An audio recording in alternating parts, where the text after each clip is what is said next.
Welcome back to the Daily QCI. I was recently watching Good Will Hunting for the 10th or 11th time, and I saw that courtroom scene.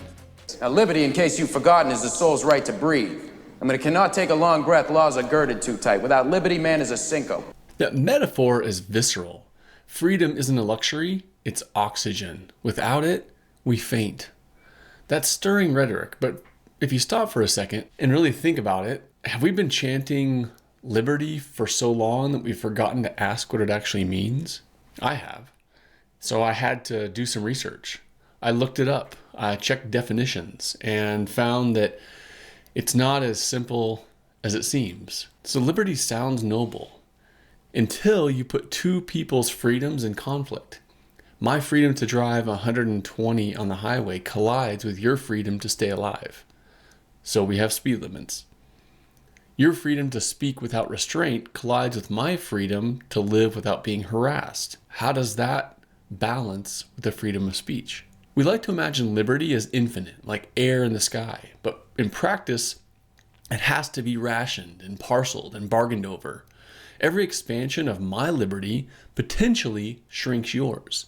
If I don't acknowledge that, I'm not talking about liberty, I'm talking about a license. What I found in my research was two types of liberty. Liberty from or liberty to. So negative liberty would be freedom from interference, nobody in our way. And then positive liberty is freedom to pursue what matters, not just absence of chains, but presence of capability. The problem? They're both incomplete. Too much negative liberty and the strong trample the weak. Too much positive liberty and for your own good becomes the iron fist in a velvet glove. So here's where personalization kicks in. I've had to ask myself, what do I actually mean by liberty? Not in Beecher's words or in Isaiah Berlin's words, but how do I interpret the definitions and applications of liberty? And here's what I came up with.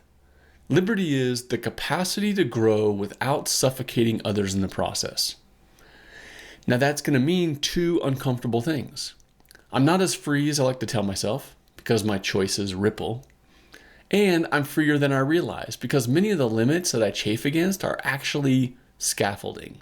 They're guardrails that keeps the air breathable for everyone. Your definition might differ, and it should. And that's the point. Liberty isn't a doctrine to memorize. It's a muscle you develop by questioning. What do you think about that? So that was personal liberty. Now what about the use of the word in society, in the Constitution? It gets even messier because personal liberty and social liberty are not identical twins. They might be inseparable, but they can pull in different directions. Personal liberty fuels creativity and dissent and originality. Without it, a society can stagnate. But societal liberty means that we have shared rules and norms and rights. It keeps individuals from cannibalizing each other. Without it, freedom can become chaos. One without the other isn't liberty. It's either tyranny of the collective or tyranny of the individual. Beecher's breath metaphor holds up. Liberty requires lungs that work and an atmosphere that stays clean.